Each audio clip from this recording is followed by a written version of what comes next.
અસલામુઅલૈકુમ students. હવે આપણે જે કવિતા ભણ્યા, જે વિડીયો તમને મેં સેન્ડ કર્યો હતો, ધ રિવર, સી.એ. બોલ્સની રચેલી કવિતા, એના અંદર હવે આપણે એક્સરસાઇઝ કરીશું. હવે એક્સરસાઇઝમાં પહેલે આપણે ઓપોઝિટ વર્ડ્સ વિશે માહિતી લઈશું. અહીં જો પહેલો વર્ડ છે લાઉડર. આ કમ્પેરેટિવ ફોર્મ છે. શબ્દ મેઇન લાઉડ છે, એનું લાઉડર કમ્પેરેટિવ ડિગ્રીનું ફોર્મ છે.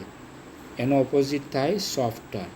લાઉડર એટલે વધારે મોટેથી અને સોફ્ટર એટલે વધારે ધીમેથી. બીજું ફાસ્ટર. ફાસ્ટને ઈઆર લાગ્યો છે એટલે કમ્પેરેટિવ ડિગ્રીનું ફોર્મ છે આ. ફાસ્ટર એટલે ઝડપથી, ને એનું વિરોધી કરીએ તો સ્લોઅર એટલે કે વધારે ધીમે. બ્રોડ, આપણે કવિતા આવ્યું હતું ને, બ્રોડ એન્ડ ડીપ રિવર જે કહીએ આપણે, તો બ્રોડ એટલે પહોળો, જ્યારે એનો ઓપોઝિટ થશે નેરો.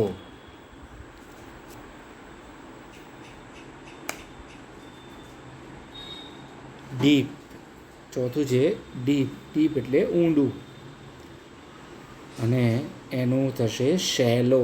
શેલો એટલે છીછરું, જે વધારે ઊંડું ન હોય, થોડુંક જ હોય, એ શેલો કહેવાય.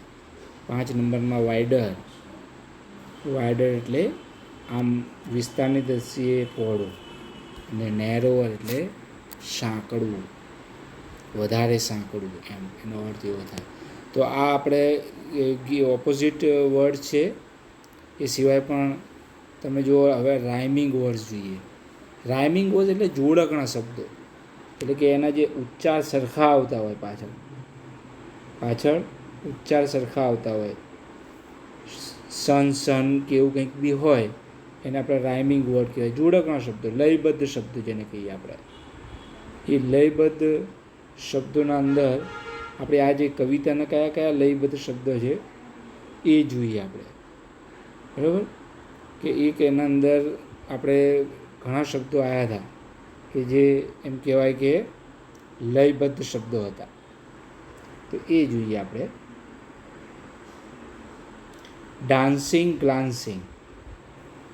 ડાન્સિંગ ગ્લાન્સિંગ. તમે જો સિંગ પાછળ આવે છે, NCING.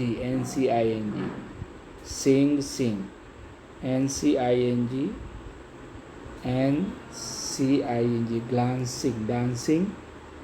ગ્લાન્સિંગ. આ એક આપણને પેર મળી, બરાબર. તો એની જેમ જ આપણે બીજા શબ્દો પણ તમે વિચારી શકો કે બીજા કયા શબ્દો હોઈ શકે. થોડીક વાર માટે વિચારો. ડાન્સિંગ, ગ્લાન્સિંગ, એવી રીતે.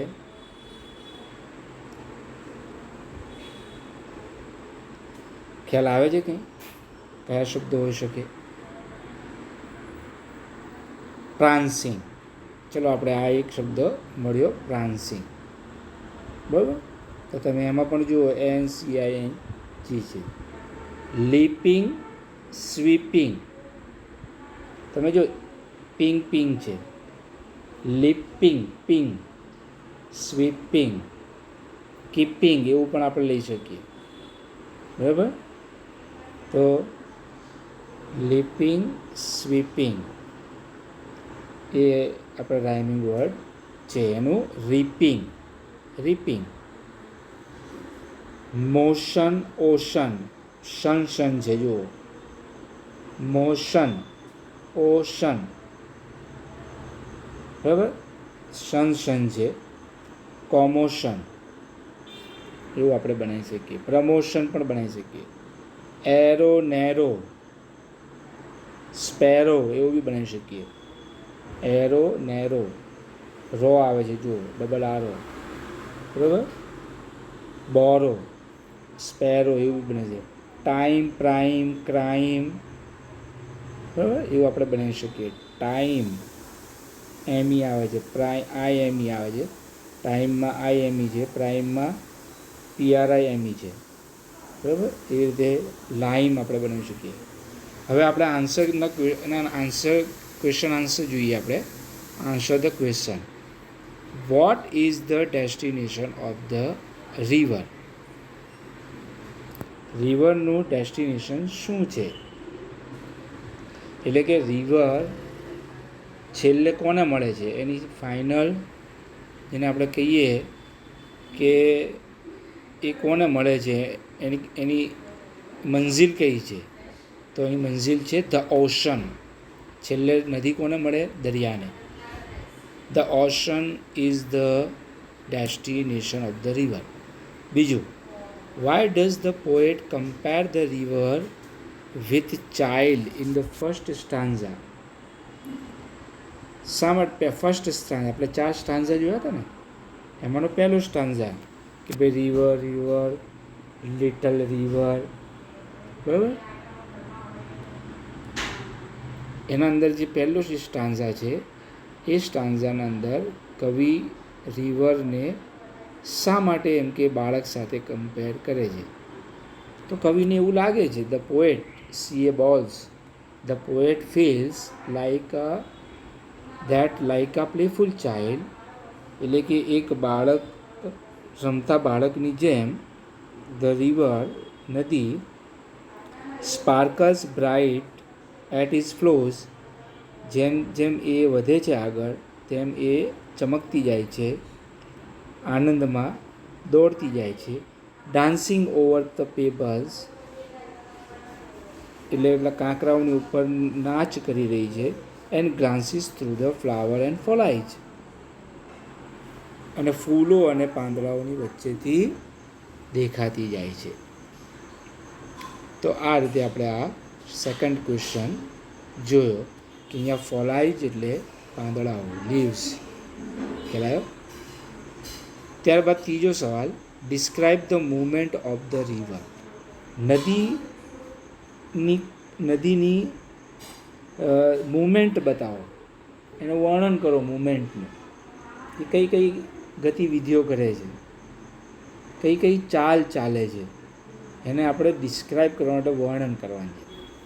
તો આપણે જુઓ કે બીજા સ્ટાન્ઝાના અંદર એ સ્વેલ થાય છે. ખબર હોય તમને? મેં કીધું હતું કે બીજા સ્ટાન્ઝા એટલે કે સેકન્ડ સ્ટાન્ઝામાં કાવ્ય પંક્તિઓમાં 4 જે કાવ્ય પંક્તિઓ છે બીજી, બરાબર, એના અંદર એ ધ રિવર સ્વેલ્સ ફેલાય છે, and rushes on louder and faster, બરાબર, મોટેથી અવાજ કરતી, ઝડપથી દોડતી, એ પેલા એને મળવા તલપાપડ છે. ઇટ ઇઝ બ્રોલિંગ એન્ડ ખળખળ વહેતી છે, બ્રોલિંગ, મોટેથી અવાજ કરતી છે. લીપિંગ ઓવર ધ રોક્સ, કૂદકા મારતી છે. It is sweeping by the rose banks like careless youth, અને ઝડપથી આગળ વધતી એક પેલા જે ગુલાબના કાંઠાઓ છે, બરાબર, એની સમાંતર એ વહેતી છે, જાણે કે કેરલેસ યુથ, ઇમ્પિશસ યુથ, એટલે કે એક કહેવાય તોફાની જવાનીના જેમ. ચોથો સવાલ, Y does the poet compare the sea with eternity? શા માટે સમુદ્રને એક શાશ્વતતા સાથે કવિ કમ્પેર કરે છે? શા માટે?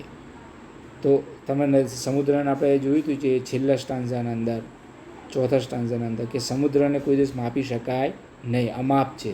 The sea can never be measured, it is endless, એનો કોઈ છેડો નથી. નેવર રાઉન્ડેડ, એવું હતું ને અંદર. હા, સો ધ પોએટ કમ્પેર્સ ઇટ વિથ ઇટર્નલી, તેથી કવિ તેને શાશ્વતતા તરફ, અનંતતા તરફ, એને અનંતતા સાથે એને કમ્પેર એટલે કે સરખાવે છે. છેલ્લો સવાલ જોઈ લઈએ. Why does the word still means in seeming still and yet motion in still? આ 2 શબ્દો અંદર આવ્યા હતા છેલ્લા સ્ટાન્ઝામાં, ત્રીજા સ્ટાન્ઝામાં, કે સીમિંગ સ્ટીલ એટલે કે સ્થિર દેખાતી, છતાં યટ એટલે છતાં, સ્ટીલનું છતાં પણ તે ગતિમાં છે. એટલે અહીંયા સ્ટીલનો મતલબ શું છે એ બતાવવા એ બતાવવાનો છે કે ભાઈ સ્ટીલનો આ બે ફ્રેસીસના અંદર એનો શું મતલબ થાય છે.